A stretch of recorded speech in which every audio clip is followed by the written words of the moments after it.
Good afternoon, everybody. Back so soon. Easter Monday, we obviously celebrate the fact that Jesus rose from the grave, the resurrection, and he obviously showed himself to 11 of his 12 disciples. And there was one, doubting Thomas, who wouldn't accept that Jesus was resurrected until he'd actually put his fingers through the holes in his hands. And of course, bear in mind that Jesus was not bitter towards doubting Thomas at all.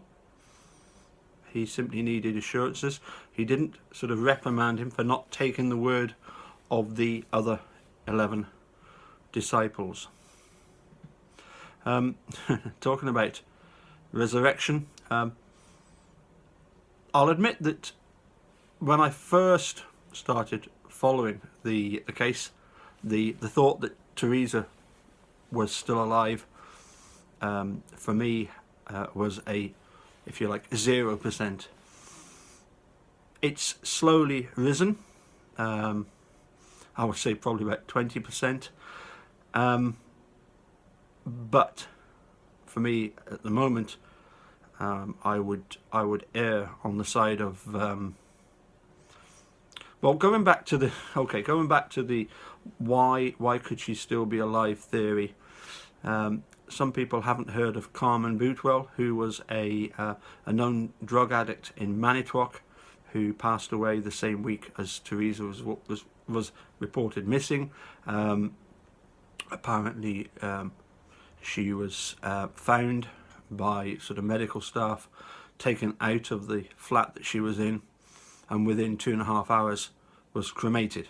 And apparently there is some tentative family connection with Carmen and Teresa.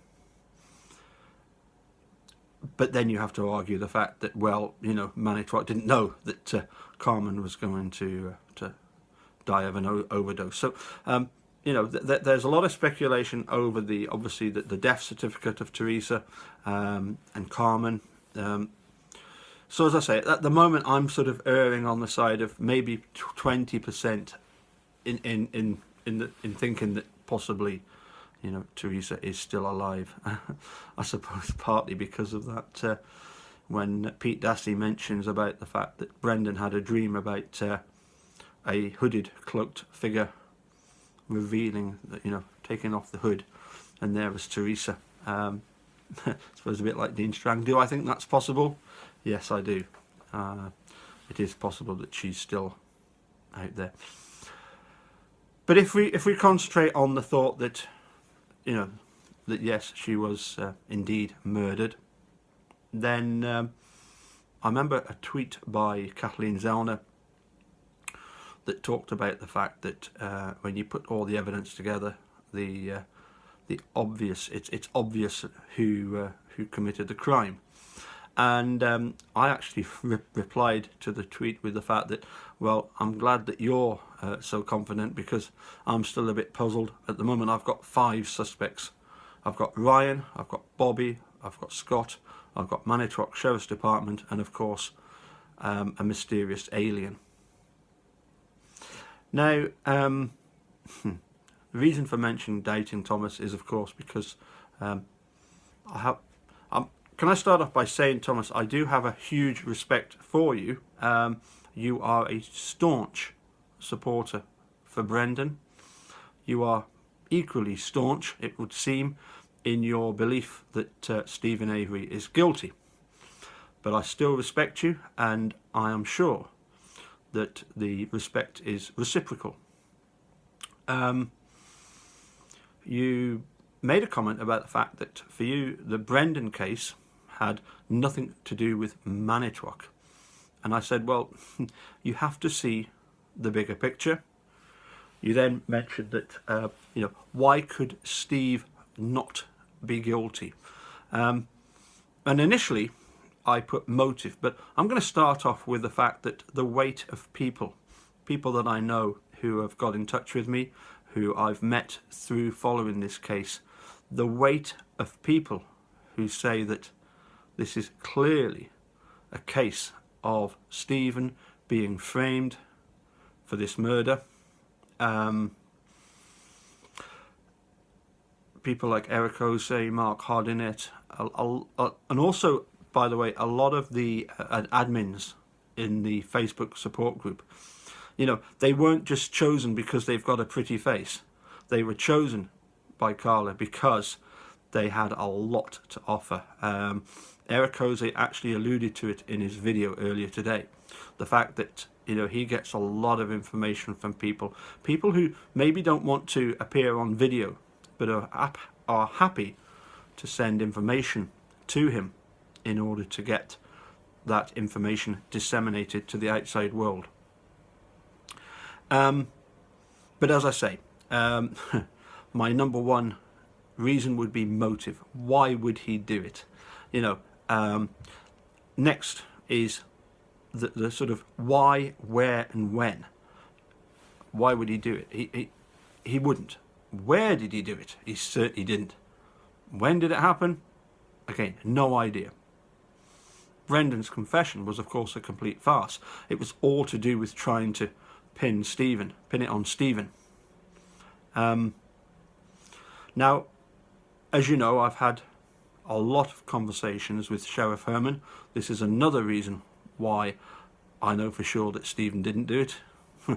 Because of the conversations I've had with Herman, trying to cover, if you'll excuse the expression, trying to cover his arse on this. And he admitted to me that he will have to speak with Zellner once evidence starts to appear that makes Manitowoc, what makes it obvious that Manitowoc framed Steve. And I was thinking about, you know, when will that moment be? So as well as speaking to you, Thomas, also I'm going to send this video obviously to you, Robert Herman. I suspect that in both cases it'll be when Kathleen Zellner gets her evidentiary hearing. That'll be the moment when hopefully Thomas will see the holes in the hands, and hopefully when Robert Herman realises that for him and Manitowoc County the game really is up. You've probably realised that already with the amicus briefs against Brendan, because once Brendan is out, then your whole argument just collapses. However, I want to just go a little step further, and that is to say that I've also had quite a few residents of Manitowoc get in touch with me, and I had a very interesting one yesterday. Now, rest assured, all the information I received has been forwarded to various people, including Ree Angel, who then said, well, you need to send this on to the law offices of Kathleen Zellner.